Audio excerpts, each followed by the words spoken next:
Live. And right around the time that we went live, there was an ambulance here. Super loud. I'm actually doing this during the daytime for the first time, this recording.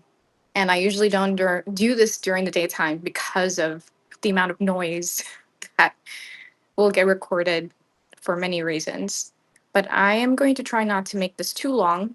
I just wanted to do this. You guys will notice that as I'm doing these recordings, there are different, you'll see me in different outfits. Sometimes I'm wearing makeup, sometimes I'm not. And when I do dress up, by the way, I actually do not intentionally dress up for these recordings. I should. It ends up being on a day where I stepped out and I look nice and I put effort into dressing up.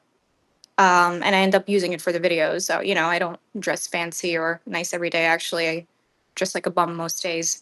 And it is risky to broadcast your ideas because everyone's interpreting and perceiving us in different ways, based on their own upbringing, based on their own worldview. Um, my general intention with putting up messages and things on my media and here in Substack, I talk about technology because, right, I'm a techie. I am passionate about technology, even though I'm not a developer, I'm not an engineer. I'm just passionate about technology. Because if you think about the word technology in 2026, we think about computers, we think about software, but technology could be anything and everything. Your car is technology, a hammer is a technology, shoes are a technology. At some point, humans didn't have shoes. Someone figured out to invent shoes to put on our feet. So, yeah, so our feet wouldn't hurt and we wouldn't walk on sharp objects. So, anyway, in this episode, I'm going to go into actually, I'm going to do a deep dive on Simone de Beauvoir. I finally said her name correctly. She's one of my favorite philosophers. I consider her um, pretty much like a female prophet. And I really appreciate her ideas. For me, it hit home when I came across her research and her contributions to the philosophical discipline. Because personally, for me, as a female, I've struggled a lot with my identity. And it's totally subjective to me, right? I personally feel like I'm judged because I have interests and hobbies that are not considered feminine. And I absolutely abhor this because I feel like again, subjective. I am experiencing reality based on my own traumas and own judgments that I've experienced.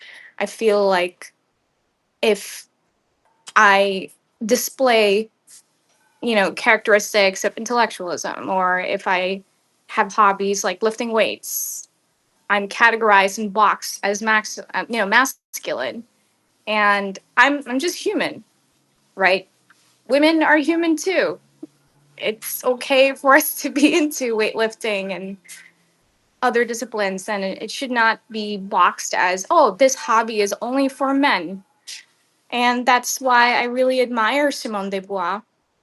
She was very brave. She grew up in a Christian family, but she was an intellectual and she challenged. I think at during that timeline where she lived in France, she could sort of get away with it, maybe, but she was very brave. She was very courageous to be open about her ideas. It was very controversial, and it was not common for women, right, to express those kind of ideas. So she was a unique human. She was an anomaly. So I'm going to talk about a little bit of her ideas. I obviously looked it up online, and I'm going to talk about it because I cannot memorize these things. I don't have the best of memories, but not the worst of memories as well. So let's talk about Simone de Beauvoir. She was one of the sharpest minds of the 20th century, a philosophical cartographer mapping the terrain of freedom, identity, and what it means to become a self in a world that tries to define you first.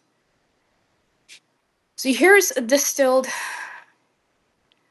but vivid tour of her contributions. So, number one, existentialism. Working alongside Jean Paul Sartre, who's another French philosopher, Bois helped shape existentialism, but with a crucial twist. Humans are not born with fixed essence. We become who we are through choices and actions. Freedom is unavoidable and heavy. When Sartre often stayed abstract, Bois grounded existentialism in real embodied life, especially women's lives. Number two, the second sex, and yes, dare I say this word, feminist philosophy. Um, so let me just, I have to be careful when I use that word feminist. I, when I talk about these ideas, I don't talk about them and I'm not drawn to them necessarily from a feminist framework. It's just something that resonates with me. It's something I obviously notice. I guess for some of us who are neurodivergent, or you could say neurospicy, we tend to, operate outside of uh, gender identity frameworks and constructs.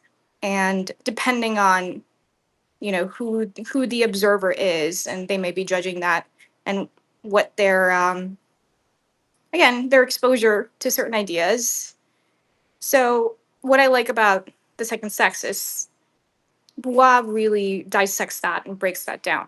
And when I read her work, holy moly, I felt seen. And I don't, she wasn't anti men, absolutely not. So there's also this misinterpretation, and there's this very kind of subjective phenomena of what feminism actually is, So her landmark work, The Second Sex, didn't just critique society, it detonated a new intellectual field. Her most famous idea, one is not born but rather becomes a woman, what she meant was that gender is not purely biological. Society constructs woman as the other relative to the man, the default subject. Women are shaped by expectations, roles, and limitations imposed externally. This became foundational for gender studies, social constructionism. Number three, the concept of otherness. Bois expanded a core existential idea. Humans define themselves in relation to others, but power distorts this relationship. She argued men position themselves as the subject, the norm. Women are cast as the other, the deviation. This framework now echoes across race theory, post colonial studies, identity politics. Number four, ethics of ambiguity. Freedom meets responsibility. This is also one of my favorite books that she wrote. Confess, I did not read the full book. I actually just read the core messages of the book, but this was so well written. In the ethics of ambiguity, she tackled a paradox. Humans are free, yet constrained by circumstance. Life is ambiguous, not neatly moral or fixed. Her insight: ethical living means embracing this ambiguity, not escaping it. True freedom involves recognizing and supporting the freedom of others. Freedom isn't a solo act, it's a shared ecosystem. Number five, situated freedom. Bois rejected the idea that we are purely free in a vacuum.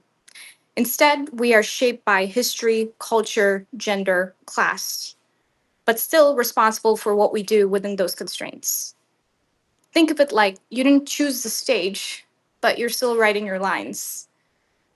Why she still matters? Why does Simone de Beauvoir matter and her ideas matter? Again, I see her as a female prophet, and there's not a lot of female prophets to really recognize historically, right?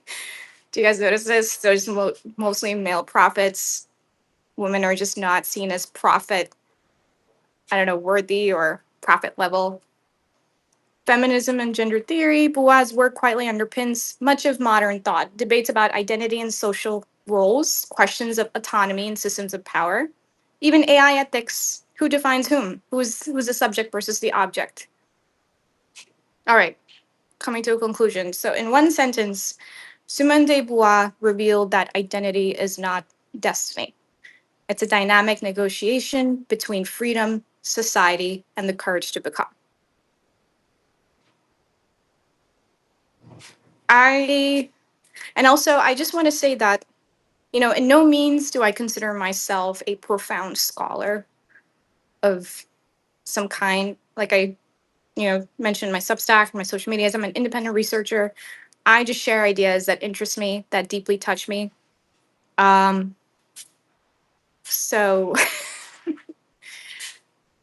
pretty much it. I'm not trying to put myself on a pedestal necessarily.